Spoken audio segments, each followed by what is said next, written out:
बात ये कि यहाँ पर आप जब भी आएँ तो अपनी पूरी तैयारी के साथ आएँ। और यहाँ पे आने के लिए जो है वो कोई, मैं पहले भी अपनी वीडियो में अर्ज़ कर चुका हूँ, ये इंसान के बस की बात नहीं है। ये जब आपको बुलावा आता है, अल्लाह ताला का हुक्म होता है, नबी करीम सल्लल्लाहु अलैहि वसल्लम आपको बुलाते हैं, तो ये तब आप यहाँ पर आते हैं। वरना किसी की मजाल नहीं है कोई अपने तौर पे आ जाए और ये कहे नहीं जी मैं गया था, ऐसा नहीं होता। तो यहाँ पर आने के लिए आपको बहुत सारे ज़रिए, आप प्लेन के ज़रिए भी आ सकते हैं और मक्का से आप ट्रेन भी ले सकते हैं। तो यहाँ पे आपको दो तीन चीज़ें मैं और गुजारिश कर दूं कि बहुत सारे लोगों को शायद ये नॉलेज होगा या नहीं होगा। ये जो सब्ज़ गुंबद हम कहते हैं, ये सब्ज़ गुंबद पहले नहीं था। ये सब्ज़ गुंबद बना ऑटोमन एम्पायर, जब ये टर्किश यहाँ पे हुक्मरानी कर रहे थे। ये पहले आई बिलीव सिल्वर था और सिल्वर से फिर उन्होंने ग्रीन किया। तो जो टर्किश करके गए ग्रीन, ये फिर इस ग्रीन को उन्होंने कंटिन्यू रखा और ये ग्रीन सबको कलर भी पसंद आया और ये ग्रीन पे ही चल रहे हैं। और दूसरा, टर्किश ने एक और कारनामा भी किया था। इस्तांबुल से लेके मदीना शरीफ तक उन्होंने हिजाज ट्रेन बनाई थी, जो कि हाजियों को यहाँ लेकर आया करती थी। तो वो ट्रेन फिर जब ये इज़राइल आ गया, फ़लस्तीन बीच में हो गया, तो वो ट्रेन जॉर्डन से उसके ट्रैक वगैरह टूट गए, लेकिन उसके आसार अभी भी हैं। और उसका ट्रेन स्टेशन मदीना में मैं अपनी पहली वीडियो में दिखा चुका हूँ। उसका ट्रेन स्टेशन आज भी है मदीना शरीफ के अंदर। और मैं जब टर्की गया था तो मैंने वहाँ पे भी उस हजाज ट्रेन का ट्रेन स्टेशन वहाँ से भी देखा था। तो यहाँ पर ये मुख्तलिफ गेट हैं। ये I believe Abdul Aziz gate है। मस्जिद नबवी के अंदर जाने के लिए बहुत सारे गेट हैं, तो जिनके अंदर बहुत ही खूबसूरत काम किया हुआ है। ये मोहम्मद सल्लल्लाहु अलैहि वसल्लम का नाम भी इसमें लिखा हुआ है। तो ये एक गेट नंबर मैं आपको बता रहा हूँ 32 है।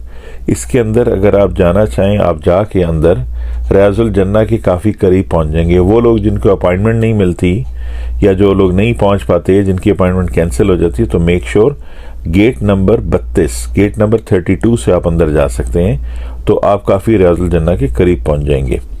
और साथ साथ मैं आपको एक छोटा सा वाक़या जो मेरे जहन में अभी अभी आया, ये भी मैं गोशगुजार आपकी कर दूं कि नबी करीम सल्लल्लाहु अलैहि वसल्लम के रोज़ा मुबारक के इर्द गिर्द एक शीशे की दीवार बनाई गई थी, जिसको लेड बोलते हैं। तो जो नूरुद्दीन जंगी का जो दौर था, नूरुद्दीन जंगी उस वक्त टर्की में था, लेकिन हुक्मरानी उसकी यहाँ तक थी। तो उसके ख्वाब में नबी करीम सल्लल्लाहु अलैहि वसल्लम आए और उन्होंने दो आदमियों की शक्लें दिखाई, क्योंकि पहले बहुत दफ़ा ख्वाब में उसको इंडिकेशन दी, उसको समझ में नहीं आ रहा था। तो दो यहूदी थे जो कि आपके रोज़ा मुबारक के इर्द गिर्द खुदाई कर रहे थे, और उनके जहन में बहुत ही गलत प्लान था। उनका प्लान ये था, उन गुस्ताखों के जहन में, कि आपके जिस्म मुबारक को निकाल के यहाँ से ले जाएं, जो कि नामुमकिन है, ऐसा हो नहीं सकता था। लेकिन उस बादशाह ने, वो भी आशिक रसूल था नूरुद्दीन जंगी, उसने आपके, ये देख रहे हैं आप बीच में, मैं बताता चलूँ, ये आपको रियाजुल जन्ना ये नज़र आ रही है जहाँ पे कर्टन लगे हुए। अच्छा, यहाँ से आप और लेडीज़ देख सकती हैं। अच्छा, तो उस बादशाह ने आपके रोज़ा मुबारक के इर्द गिर्द शीशे की दीवार बनवाई लेट की, ताकि इसके आने के बाद आइंदा कोई भी ऐसी गुस्ताखी सोच भी ना सके। और वो दीवार आज भी कायम और दायम है। जब मस्जिद नबवी की एक्सटेंशन हो रही थी तो वो दीवार दोबारा देखी गई, वो बिल्कुल अपनी सही हालत में।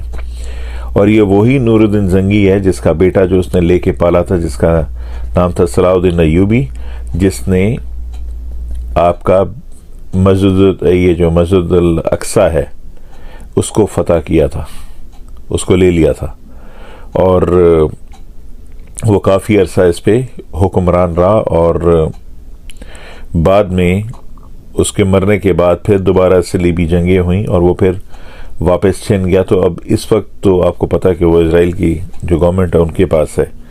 तो आने वाला वक्त आएगा, जो तारीख में लिखा हुआ है, ये दोबारा मुसलमानों के हाथ में आएगा, और दोबारा मुसलमानों के हाथ में आने के बाद फिर चला जाएगा, जो लिखा हुआ है। बाकी अल्लाह बेहतर जानता है। तो यहाँ पर आप आएँ, अपनी फैमिलीज़ को लेकर आएँ, अपने घर वालों को लेकर आएँ और दुआएं करें। मस्जिद नबवी में बैठना भी एक इबादत है, यहाँ पे विर्द करना भी एक इबादत है। तो चलें, अब हम मिलते हैं किसी अच्छी और कोई और वीडियो के साथ जो कि सऊदी अरेबिया की हो।